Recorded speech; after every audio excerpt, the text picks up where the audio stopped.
I'm sure the camera must have appealed to many. But now it's time to go get yourself a Q7. Thinking why am I talking about the Audi on a tech show? No, I'm just talking about a mobile phone by Magicon, and that's called the Q7. Till then, you go ahead and take a look at this Q7. I'll try getting myself the real one.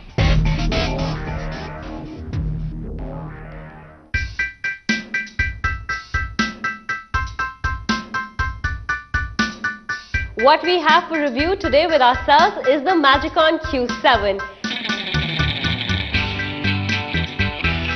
Yes, if you're slightly confused, it's not the Samsung S3 but another smartphone which looks like that a lot.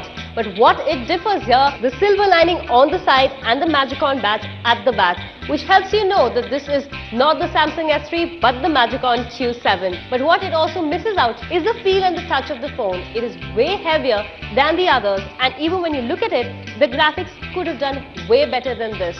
Talking about the dual-core processor, which is a 1 GHz in the phone and a 512 MB RAM, which is lesser than what the previous model had to offer for us. With this, let's move on and have a look at the specs of the phone. The Magicon Q7 comes with a 4.3-inch FWVGA display. The screen has a resolution of 854 by 480 pixels and has a capacitive touchscreen. The phone has a dual SIM slot and also comes in with dual standby. The phone is bundled with Android 4.0 Ice Cream Sandwich and is powered by 1 GHz dual-core processor with 512 MB of RAM. The phone also sports an 8-megapixel camera in the rear with autofocus and a LED flash and a 0.3-megapixel front camera.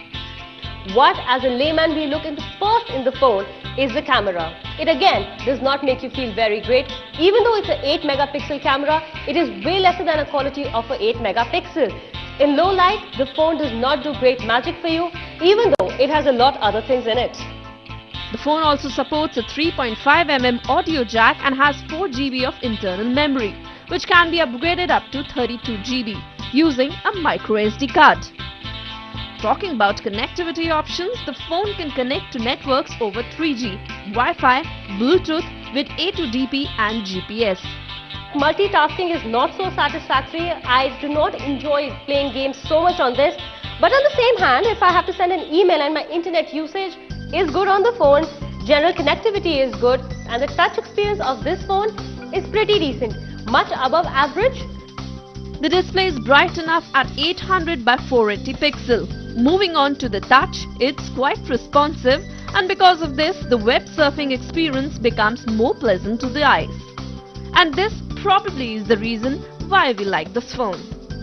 Moving towards the performance, the overall experience with the interface was impressive. We did not experience any problem while launching apps, playing games or scrolling web pages. So, keeping in mind the price of this phone, its performance is at par with other touch phones. The battery of the phone is again very average. If you charge it, it might not sustain longer than half a day for you. So all in all, we can say it's a smartphone with a compact body, missing out on a few things, but at a price of 9,000, giving a lot to you as well.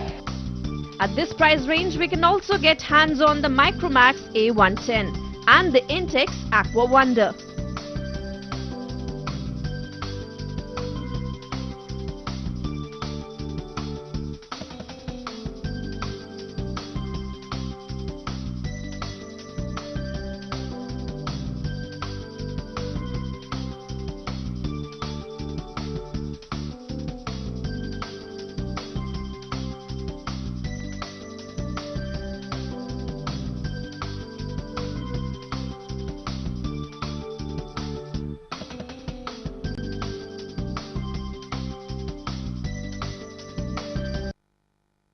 On the Geekometer, this one gets a 6.